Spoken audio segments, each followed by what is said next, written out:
पुरी जिला table tennis association आनुकूल्य राज्य table tennis ranking प्रतियोगिता अनुष्ठित हो जाइछि।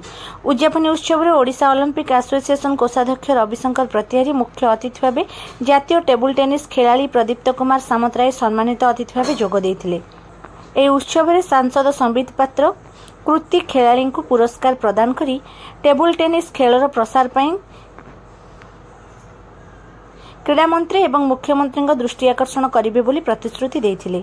11 वर्ष बयस बालिका विभाग में सिद्धिका भगत प्रथम स्थान अधिकार करथिबा बेले गायत्री पटनायक द्वितीय स्थान अधिकार करी बालक विभाग में स्वस्तिक सिंह प्रथम स्थान अधिकार करथिबा बेले रुद्र रणवीर द्वितीय स्थान अधिकार करथिले।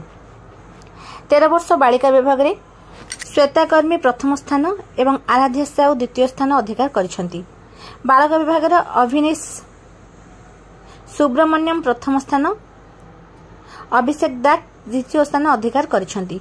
15 वर्षर बालिका श्वेता वर्मा प्रथम एवं आराध्या साहू द्वितीय स्थान अधिकार करिसंती। बालक विभाग में जिज्ञासु साई किरण प्रधान प्रथम एवं सैयद अरसली द्वितीय स्थान अधिकार करथिले। 17 वर्ष बालिका विभाग ऊर्जा वर्मा प्रथम एवं श्वेत वर्मा द्वितीय स्थान अधिकार करथिबा बेले बालक विभाग में जिज्ञासु साई किरण प्रधान प्रथम एवं अनिंद्य अनुपम दास द्वितीय स्थान अधिकार करथिले। 19 वर्ष बालिका ऊर्जा वर्मा प्रथम एवं आराध्या साहू द्वितीय स्थान अधिकार करथिले। बालक विभाग अनिंद्य अनुपम दास प्रथम एवं जिज्ञासु साई किरण प्रधान द्वितीय स्थान अधिकार करथिले। महिला वर्ग में नेहा कुमारी प्रथम एवं ऊर्जा वर्मा द्वितीय स्थान अधिकार करथिले। पुरुष वर्ग में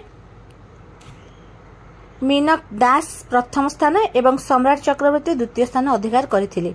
पुरी जिला टेबुल टेनिस सभापति दामोदर प्रधानी, संपादक विमल प्रसाद महांती, प्रतिष्ठाता सभ्य ईप्सित कुमार प्रतिहारी, श्यामल कुंडू, कमल महांती, श्रीप्रकाश मिश्र, आशीष भट्टाचार्य, रंजिता भट्टाचार्य, आशीष चंदुका, ज्योति प्रकाश मिश्र, अभिजित महांती, विश्वजित महांती, हरप्रसाद दास महापात्र, सोमनाथ महापात्र शिविर को परिचालना करथिले।